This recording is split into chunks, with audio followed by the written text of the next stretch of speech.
Hello दोस्तों, आप सभी का स्वागत है आपके अपने यूट्यूब चैनल एग्ज़ाम प्लेयर में।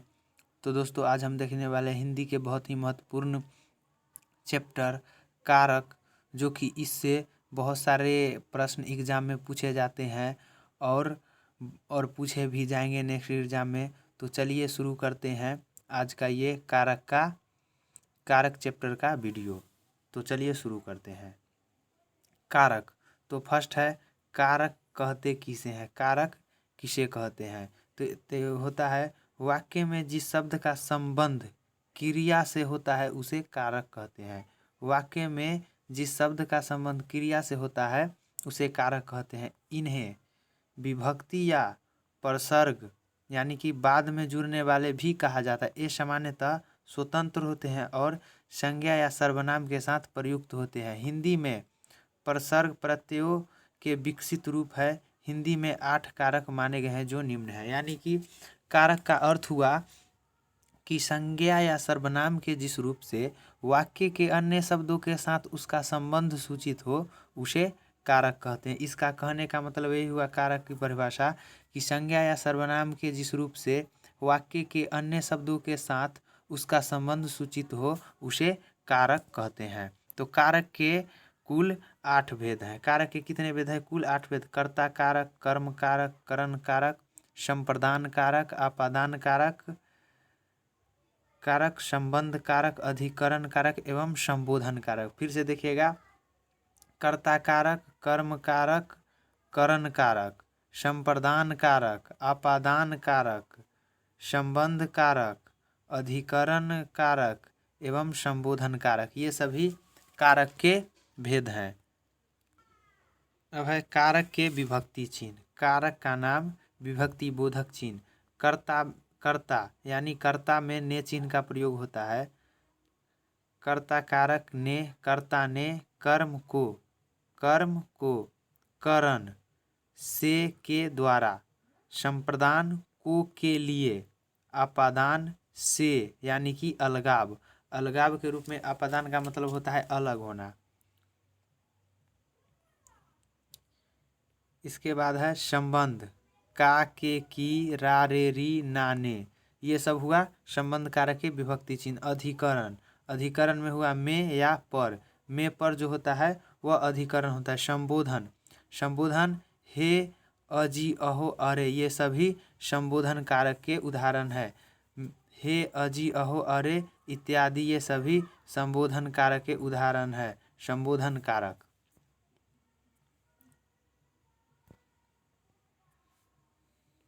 फर्स्ट है कर्ता कारक। कर्ता कारक यानी कि वाक्य में जिस शब्द द्वारा काम करने का बोध होता है उसे कर्ता कारक कहते हैं। वाक्य में जिस शब्द द्वारा काम करने का बोध होता है उसे कर्ता कारक कहते हैं। जैसे राम ने रावण को मारा, यानी कि राम जो है कर्ता है। यहाँ राम ने क्या किया है कि राम ने श्याम को मारा है, तो राम हुआ कर्ता। राम हुआ कर्ता ने श्याम को मारा, तो राम हुआ यहाँ पर कर्ता। इस वाक्य में राम कर्ता है क्योंकि मारा क्रिया करने वाला राम ही है। इसके अलावा प्रसर्ग ने है। ने का प्रयोग कुछ नियमों निम्नलिखित है।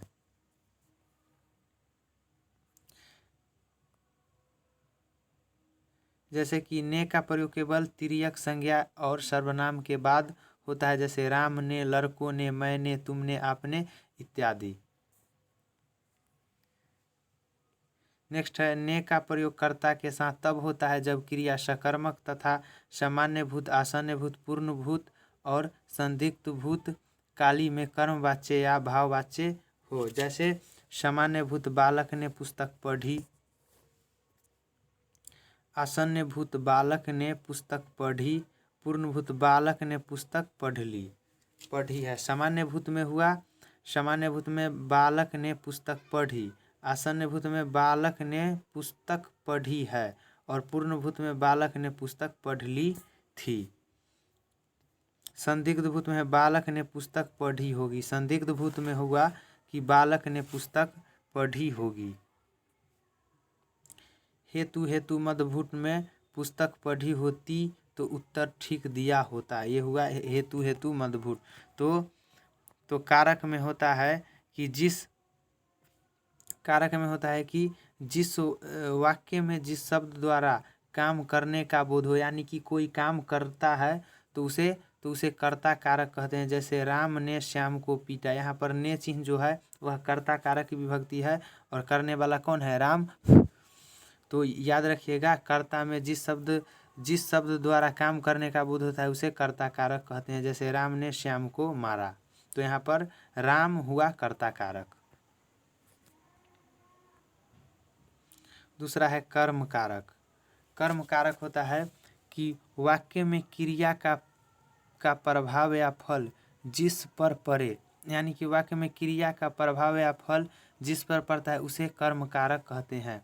जैसे राम ने श्याम को मारा है, तो यहाँ पर कर्ता हुआ राम ने श्याम, तो क्रिया का फल किस पर पड़ा है? राम श्याम पर, क्योंकि राम जो है करने वाला है और किसको मारा है? श्याम को। तो यहाँ पर राम कर्ता और उसके मारने का फल श्याम पर पड़ता है, अतः श्याम कर्म है। और यहाँ श्याम के साथ कारक चिन्ह को का प्रयोग हुआ है, कर्म कारक का प्रयोग हुआ है। तो यह हुआ राम ने, ये हुआ कर्ता कारक में वाक्य में क्रिया का प्रभाव या फल जिस शब्द पर पड़ता है उसे कर्म कारक कहते हैं। जैसे राम ने श्याम को मारा, यहाँ कर्ता राम है और उसके मारने का फल श्याम पर पड़ता है, अतः श्याम कर्म है। यहाँ श्याम के साथ कारक चिन्ह को का प्रयोग हुआ है।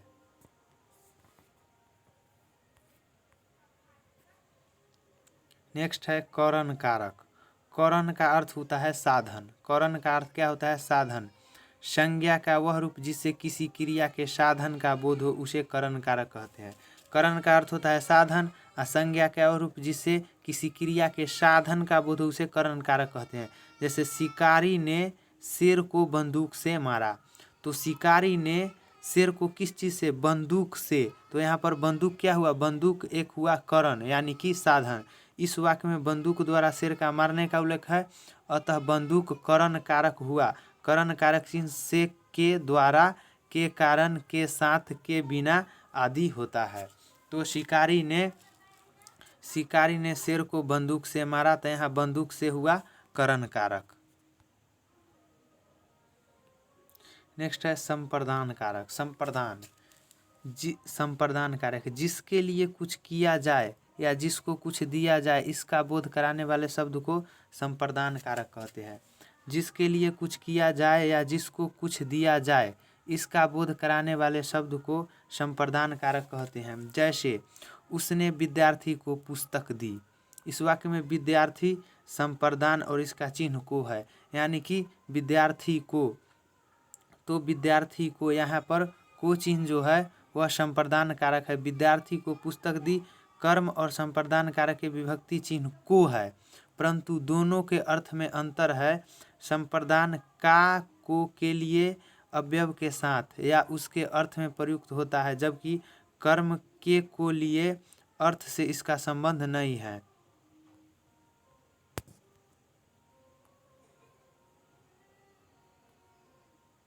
जैसे में कर्म सुनील अनिल को मारा, और यहाँ पर है सुनील अनिल को रुपए दिए, तो यहाँ पर हुआ अनिल को, ये हुआ संप्रदान। लेकिन यहाँ पर अनिल को मारा, तो यहाँ पर कर्म हुआ कि क्या? अनिल को मारा, तो यहाँ पर कर्म हुआ अनिल। अनिल को माँ ने बच्चों को खेलते देखा, तो यहाँ पर कर्म हुआ क्या? कि बच्चों को खेलने का फल किस पर पड़ रहा है? बच्चों पर। और यहाँ पर माँ ने बच्चों के लिए खिलौने खरीदे, तो यहाँ पर के लिए जो चिन्ह हुआ वो हुआ संप्रदान। संप्रदान का अर्थ ही होता है किसी को कुछ देना, नहीं है यहाँ पर जिसके लिए कुछ किया जाए या जिसको कुछ दिया जाए इसका बोध कराने वाले शब्द को संप्रदान कारक कहते हैं। जैसे उसने विद्यार्थी को पुस्तक दी, तो इसमें आप खुद ही समझ जाइएगा कि यह कर्म कारक है या संप्रदान कारक है, जिसमें कुछ दिया जाने का बोध हो। तो यहाँ पर होता है कि क्रिया का फल, कोई क्रिया करता है मारने का या बोलने का, या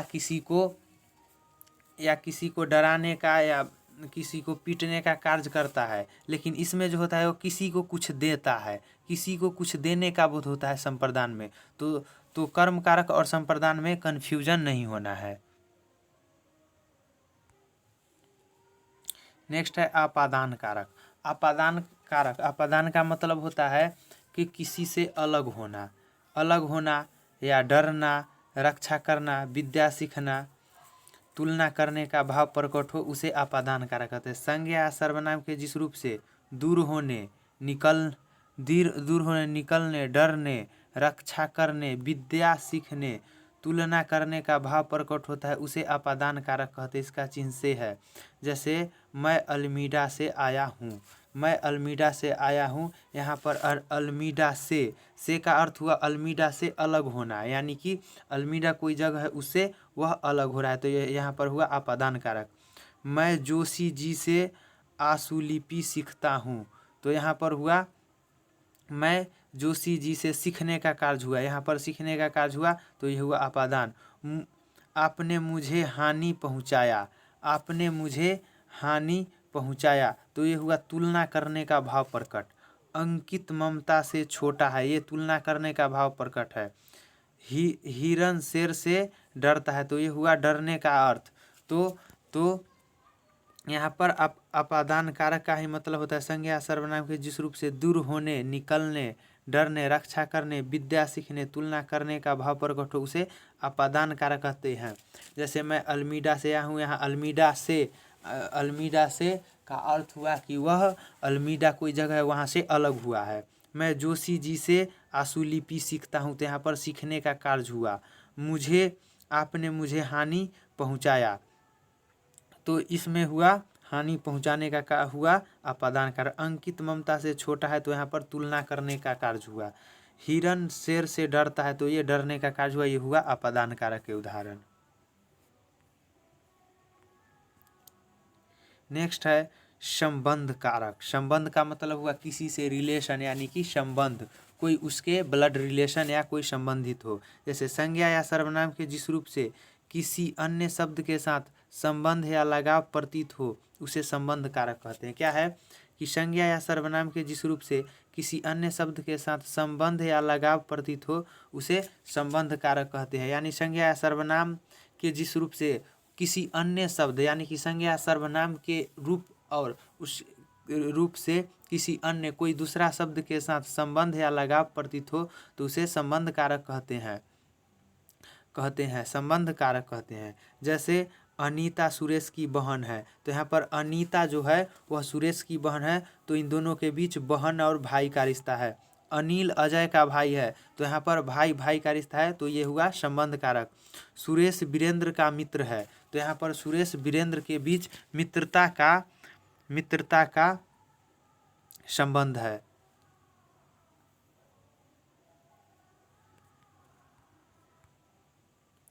नेक्स्ट है अधिकरण कारक। अधिकरण का मतलब होता है आधार, यानी किसी पर कोई चीज़ आधारित, यानी कि उस पर वो चीज़ स्थापित होता है, तो वो होता है आधार। संज्ञा या सर्वनाम के जिस रूप से क्रिया का आधार सूचित हो, यानी कि कोई क्रिया करता है तो उसका आधार सूचित हो, उसे अधिकरण कारक कहते हैं। संज्ञा या सर्वनाम के जिस रूप से क्रिया का आधार सूचित हो, उसे अधिकरण कारक कहते हैं। इसके परसर्ग में पर है। अधिकरण कारक का प्रयोग निम्नलिखित स्थितियों में होता है। उमेश लखनऊ में पढ़ता है, तो वहाँ पर में जो है वह कारक चिन्ह परसर्ग में है और यहाँ पर आधार का बोध है। पुस्तक मेज पर है, तो यानी कि पर क्या है, पुस्तक मेज पर है, तो उसका आधार किस पर है, मेज पर। उसके हाथ में कलम है, यानी कि आधार जो है वह हाथ से पकड़ा है कलम को, तो उसका आधार हुआ हाथ। तो ये याद रखिएगा कि अधिकरण कारक का चिन्ह होता है में पर, जिसमें किसी के आधार का बोध हो। जैसे पुस्तक मेज पर है, ये सब पढ़ने की ज़रूरत नहीं है, ये सब एग्जाम में नहीं आता है। ये सब जो जिससे क्वेश्चन आते हैं उसी चीज़ को हम लोगों को कवर करना है, फालतू का चीज़ नहीं पढ़ना है। तो पुस्तक मेज पर है, इसमें हुआ जैसे डाल पर चिड़िया बैठी है, चिड़िया डाल पर बैठी है, ये सब ही हुआ आधार का बोध। तो अधिकरण में आधार का ही बोध होता है, ये सब फालतू की चीज़ पढ़ने की ज़रूरत नहीं है। नेक्स्ट है संबोधन कारक। संबोधन का अर्थ हुआ किसी को संबोधित करना या बुलाना या चेतावनी देना या पुकारना, संबोधन कारक। संज्ञा के जिस रूप से किसी को पुकारने, चेतावनी देने या संबोधित करने का बोध होता है उसे संबोधन कारक कहते हैं। संज्ञा के जिस रूप से किसी को पुकारने, चेतावनी देने या संबोधित करने का बोध होता है उसे संबोधन कारक कहते हैं। इसे प्रकट करने के लिए हे, अरे, अजी, रे ये शब्द का प्रयोग करते हैं। जैसे हे राम रक्षा करो, इसमें हुआ राम को हम संबोधित कर रहे हैं। अरे मूर्ख संभल जा, ये हुआ चेतावनी करने का बोध। ओ लड़का खेलना बंद कर, ये हुआ पुकारने का बोध। तो संज्ञा या सर्वनाम के संज्ञा के जिस रूप से किसी को पुकारने, चेतावनी देने या संबोधित करने का बोध होता है उसे संबोधन कारक कहते हैं। जैसे हे राम रक्षा करो पुकारने, संबोधित करने का बोध हुआ। अरे मूर्ख संभल जा, ये सब हुआ, ये हुआ चेतावनी देने का अर्थ। ओ लड़का खेलना बंद कर, ये हुआ पुकारने का बोध। तो दोस्तों ये रहा कारक का वीडियो। अगर वीडियो अच्छा लगे तो वीडियो को लाइक कीजिएगा, वीडियो को शेयर कीजिएगा और चैनल को सब्सक्राइब कीजिएगा। और वीडियो देखने के लिए बहुत बहुत धन्यवाद। फिर मिलते हैं नेक्स्ट वीडियो में।